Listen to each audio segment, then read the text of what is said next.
지금은 저평가다라고 생각하더라도 지하 1층, 지하 2층, 지하 3층까지 길게 가. 어느 지역에 한번 불이 붙으면 쉽게 안 꺼진다니까.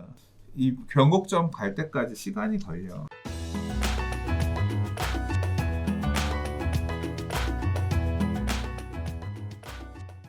자, 6번째입니다. 규제들이 이렇게 나오고 나니까 지금 규제 피해 살 길 찾는 사람들의 이야기들이 나오고 있는데요. 제도가 만들어낸 결혼을 했는데 혼인신고를 못하는 가족들의 이야기와 함께 세입자와 집주인 사이의 거리가 지금 굉장히 멀어져 가고 있는 이런 모습들이 보여주고 있습니다.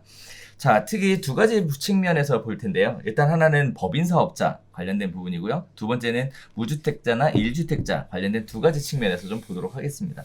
자, 일단 법인 관련돼서 여러 가지 대책들로 이서 막았죠.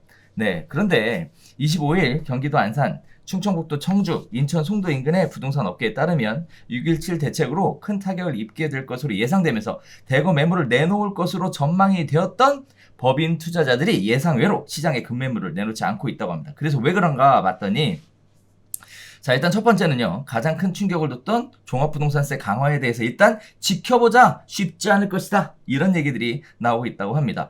그 예로 이런 얘기들이 나와요. 한 법인 투자자는 당장 임대주택 사업을 대규모로 하는 부영 같은 경우에 종합부동산세 폭탄을 안겨줄 수 있을 것. 이런 걸 생각해보면 쉽지 않을 것이다. 이런 얘기들을 합니다. 하물며 작은 임대사업자들에게만 종합부동산 세율을 강화할 수도 없지 않겠느냐라는 얘기하면서 괜찮다? 이런 얘기들을 하고 있고요. 또 두 번째입니다. 저축은행 등 금융권에서 법인 투자자를 대상으로 한 새로운 대출 상품을 모색하고 있다는 점이 굉장히 눈길을 끌고 있습니다. 법인 투자자들은 1금융권은 아니더라도 저축은행 등지에서 부동산 매매 법인의 주식을 담보로 대출하는 상품을 개발하겠다라는 얘기가 실제 현장에서 추진되고 있다라고 얘기를 해요. 자, 무주택자나 1주택자의 경우에도 마찬가지입니다. 예외 조항에 관련돼서 사람들이 계속 파고들고 있는데요. 내용은 그래요. 주택 매수를 위한 대출길이 막히고 전세자금 대출은 상대적으로 쉬워지면서 예비 남편이 전세자금 대출을 받아 전세 세입자로 살고 예비 아내가 전세자금 대출과 집 매매가의 차액을 부담하면서 1주택으로 결혼 생활을 시작하는 것이 대표적이랍니다. 혼인신고를 못하는 거예요. 이렇게 되면. 그죠? 세입자와 사는 네, 이런 가족. 애기는 네. 누구예요?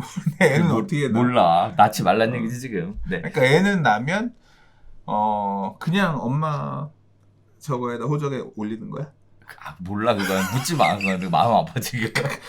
그래서 예외 조항으로 나오는 것이 무주택 자녀 분가, 그다음에 부모의 별거 봉양, 해외 체류 같은 것들을 이용해서 규제의 허점을 이용하여 거래하겠다라는 얘기인데요.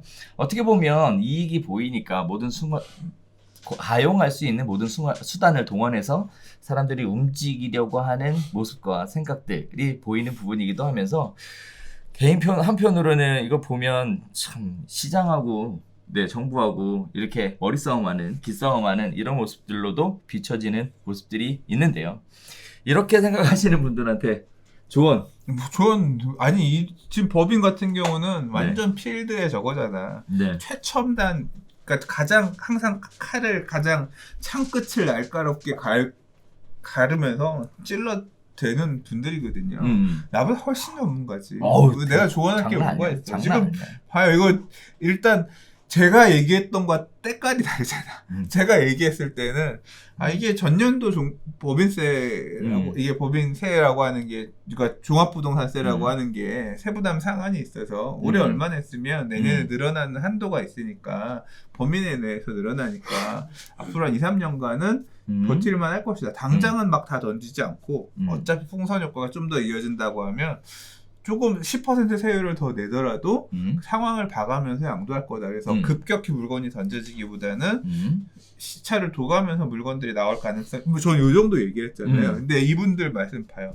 야, 우리가 무너지면 부영 같은 임대 그거 부영이 무너져서 가면 부영이한테 예를 들어서 종부세 이거 내라고 하면 그 지금 부영은 서울 말고 지방 이런 쪽에 아파트를 동으로 지어가지고 임대료 하고 있잖아요. 단지로 갖고 있잖아. 그러면 그 단지들 임대료를 몇 배씩 올리지 않으면 여기 그 보유세를 못 내니까 이 법인들은 무너지는 거 아니에요. 그렇죠. 또 그럼 이제 거기를 살려주기 위한 뭐 특례법 이런 게 나올 수 있긴 하지. 왜냐하면 뭐 몇 호 이상, 뭐 예를 들어 10,000호 이상 서민들 대상에 임대주택을 짓는 거기는 1만 원. 이거에 뭐 배제한다. 뭐 이런 식으로 걔네를 살려주기 위한 이런 걸로 빠져나가면서 또 만들 수 있긴 하겠지만 일단 대책과 상관없이 법안이 어떻게 되는지 봐서 그때 움직여도 늦지 않다. 이렇게 지금 판단하시는 거잖아요. 요것도 하나 이제 일단 대책은 나왔지만 입법되는 거 봐가면서 움직이자. 이 칼을 갈고 있는 분들은 그렇게 이제 시장을 보고 있는 거고, 그러니까 막 동요하지는 않는 거지. 그러니까. 그리고 두 번째 얘기가 나는 막 가는 게, 아 그래? 그러면 우리가 보통 물건을 살 때 사는 거 기준으로 해서 대출을 해줬지만, 그렇죠. 우리가 깔고 있는 우리 주택 부동산 매매법인은 우리 부동산 임대법인 매매법인은 자산 가치 얼마에 재고주택 얼마의 가치를 깔고 있는데 요 깔고 있는 이 자산을 담보로 해서 우리 주식을 담보로 해서 대출을 하는 일종의 유동화를 하는 거잖아요. 그렇죠. 유동화. 그거를 1금융권에서는 안 해주지만 저축은행 등의 뭐 2,3금융권에서는 해주겠다는 데가 나올 거다. 지금 만들고 있대요. 그럼 나오면 이제 우리는 돈은 집담보는 안 받고 우리 회사 주식 담보로 해서 돈 끌어와서 더 살 수 있어요. 뭐 이런 식으로 가겠다라고 하니까 역시 이 빨리 가시는 분들, 앞서 가시는 분들은 쫓아갈 수가 없구나.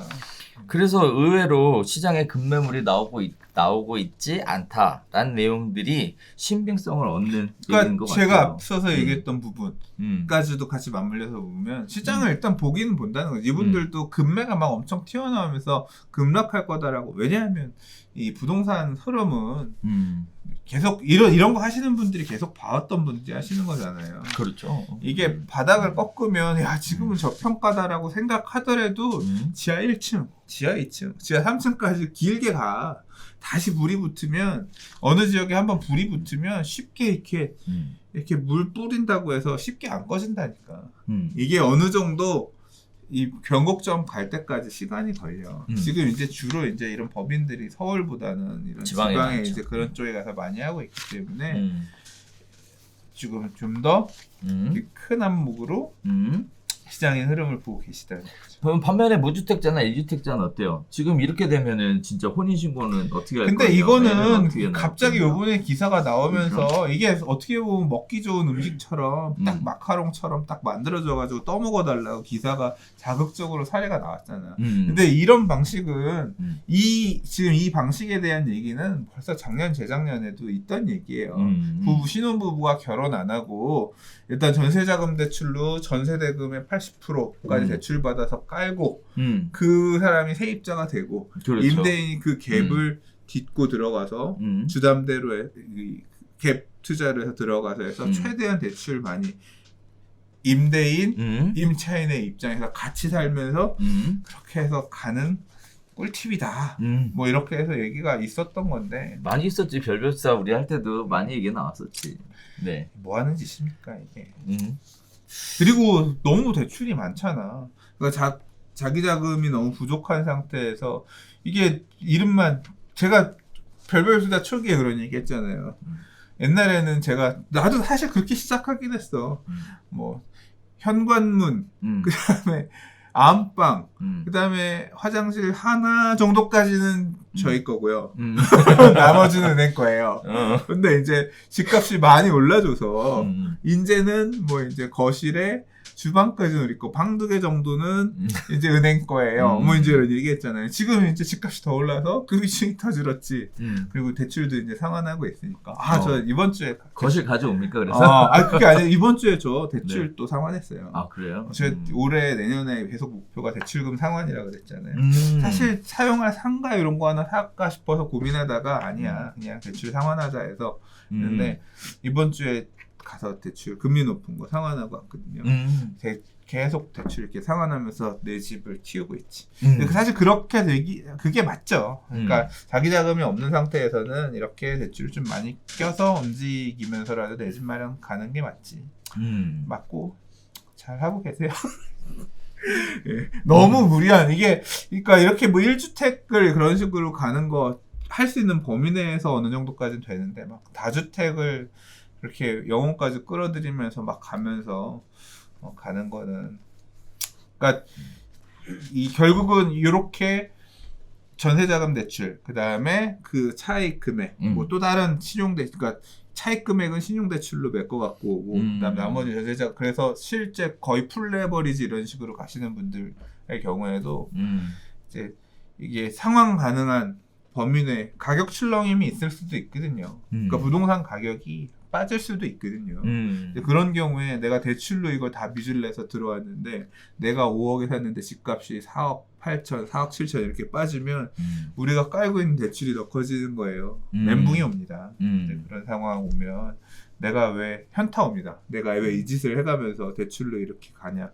그리고 이제 그렇게 가격 까이면 하긴 뭐 이제 상환은 안 들어오겠네. 일부 신용대출이면. 그러나 뭐 그런 상황이 올 거다 이런 얘기보다는 좀 가급적이면 그 상환할 수 있는 범위를 초과해서는 지금 저금리니까 이게 버티는데 금리 변화 생기고 그러면 되게 힘들어집니다. 너무 지나친 무리는 안 했으면 좋겠어요. 네. 그렇죠? 저도 네. 그런 과정을 거쳐서 유주택자가 됐고 다주택자가 되기는 했으나 그렇잖아요. 그렇긴 했으나 그 과정으로 이렇게 가는 부분들이 잘못했다라고 어떻게 할 수는 모르겠는데 그러나 제가 장에서 힘들어 보니까 너무 무리한 부분으로 가니까 너무 고통스럽더라고요. 적절한 선을 어느 정도 지키면서 지금 막 다주택이 엄청 유리한 시기는 아닙니다. 까딱 잘못하면 골로 갈 수 있으니까 네. 주의하세요. 알겠습니다.